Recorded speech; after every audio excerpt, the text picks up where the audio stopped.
Let's bring in Jim Jackson, the former NBA player, Clippers lead analyst. What do you make of what Charles Barkley had to say, that he's stacking his team and chasing rings here? Well, I mean, a lot of it is true. He wants to win.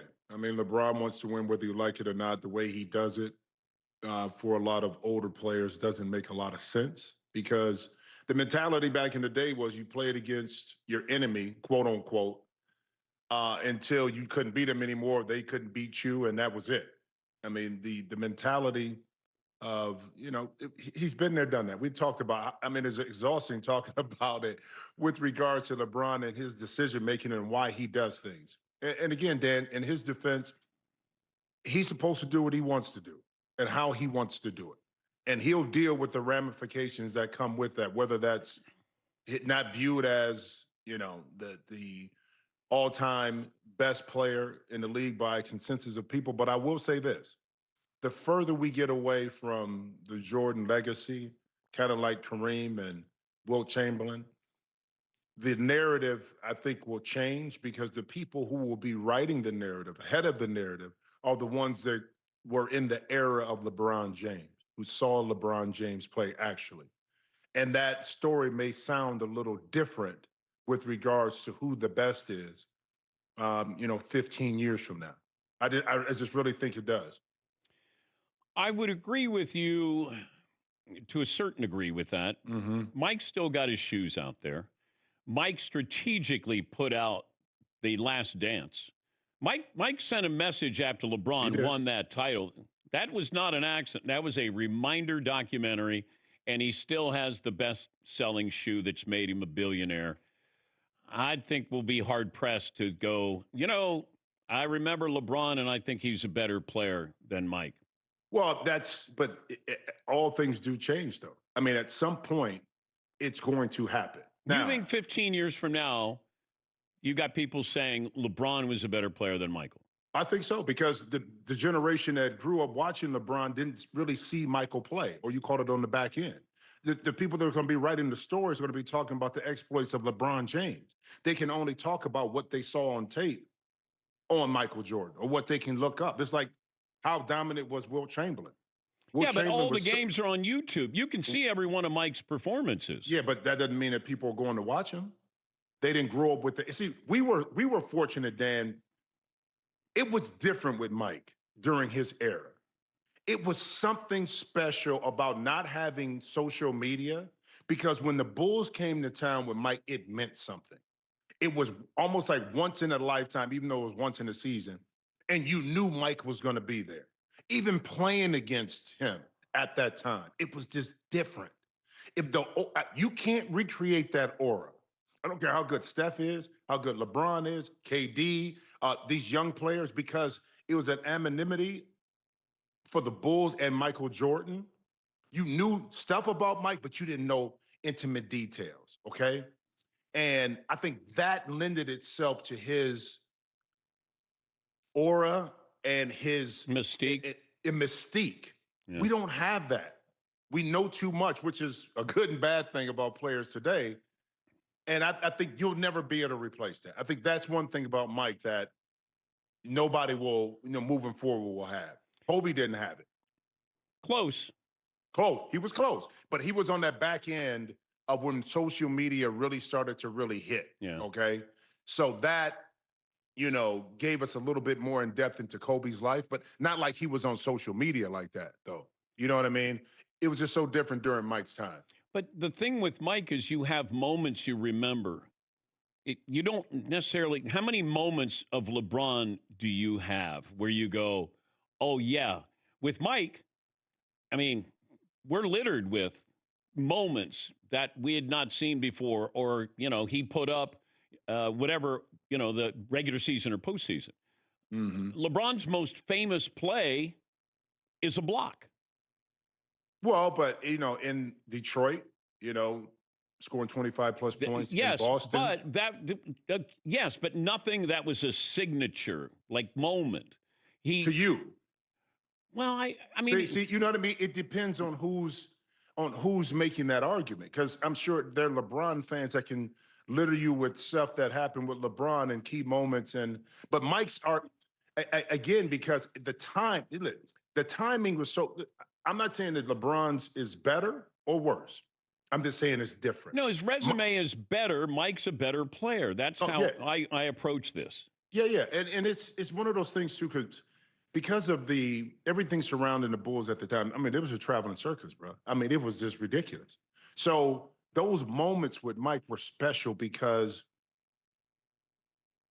at his time he took the banter from Bird and Magic and kind of just exploded from not just from the United States but worldwide. Magic had a touch of international success.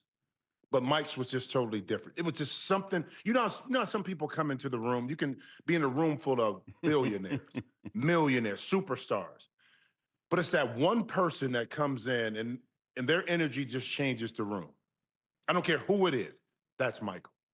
It's just something different. And it's not one thing, Dan.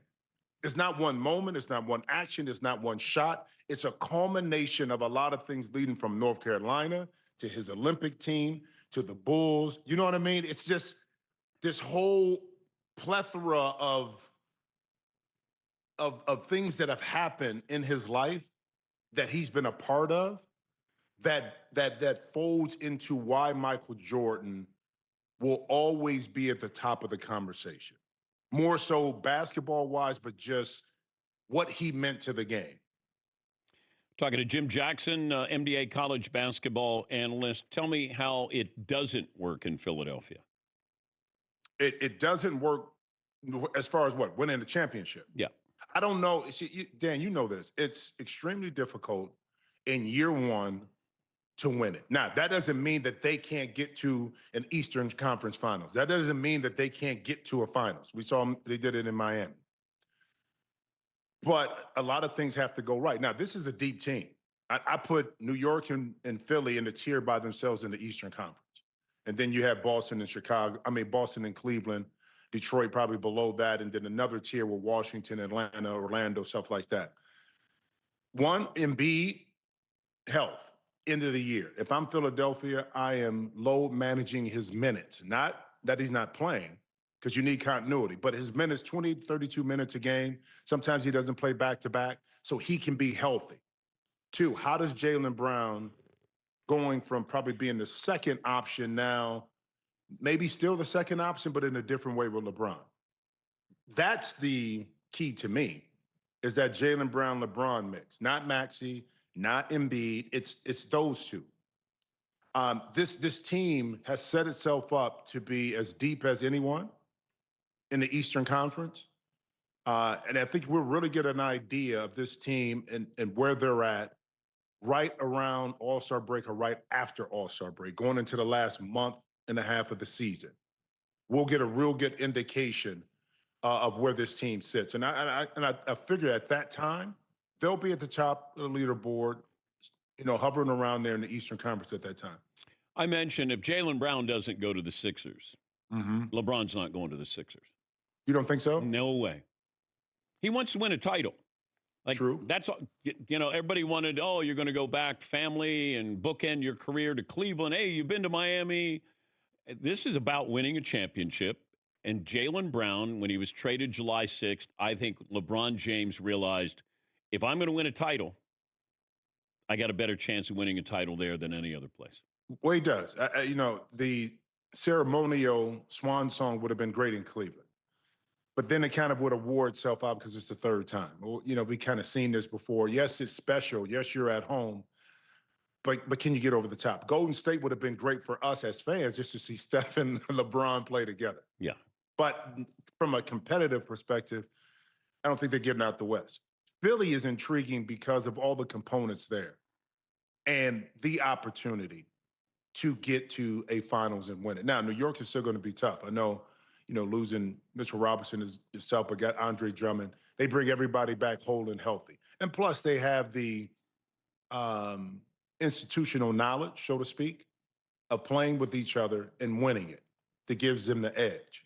But for talent, roster for roster, if you look at the starting five in depth of Philadelphia, you cannot deny that this is a team that, if everything comes together, that come near the end of the season is New York, Philly, Eastern Conference Finals, trying to figure out who they're going to play in the Western Conference for the NBA championship. And I do believe if Darius Garland is still on the Cavaliers and not James Harden, you've got a better chance of getting LeBron to go to Cleveland. What it could be because of the way James plays? Yeah. And because of his history? Yeah. Yeah, I mean, I get what you're saying in that aspect, because it is some dirty baggage that James does carry with him, despite all of the accolades. And again, I covered him those years here, in LA. And one thing I will say, despite some of the flaws that have perpetuated with James throughout his career, my man wants to hoop. When it was time, when guys were out, back-to-backs, he wanted to play. Now, was it always pretty at times? Maybe not. He got older. But one thing I will always say, that he did want to play. And that's an interesting thought process, because I heard other people saying the same thing. Some pundits, some people inside the NBA that talked about if Garland was there, and the fit with James Harden just didn't quite match what LeBron was looking for. I wouldn't want to play with James Harden. I can't win a title with him. Like if we're playing pickup, then all right, I'll take you. Right. But I'm playing, Eastern Conference Finals. I get a little nervous there. No, I get you. This whole LeBron thing is interesting, Dan, because you've been around this for a long time. We haven't seen anybody this polarizing in sports, I don't believe, with regards to, one, coming out with the high expectations, okay? Two, exceeding those expectations. But three, being very critical of everything. Now, we can't exclude LeBron from adding to this himself. He has some equity into how people perceive him. So let's not get that twisted. But so does everybody, okay? But it's just an interesting dynamic with LeBron James, and it's a polarizing name when it comes up. But I don't know why he's polarizing. I don't know why we don't root for somebody like this who lived up to the hype, surpassed the hype, grew up in a single-parent household.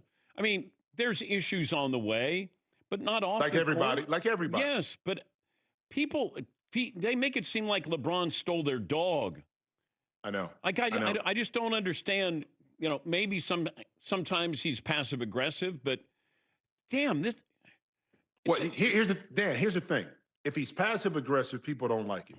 If he's a Kobe-like person that just goes at his teammates where you're too hard on your team, you can't win.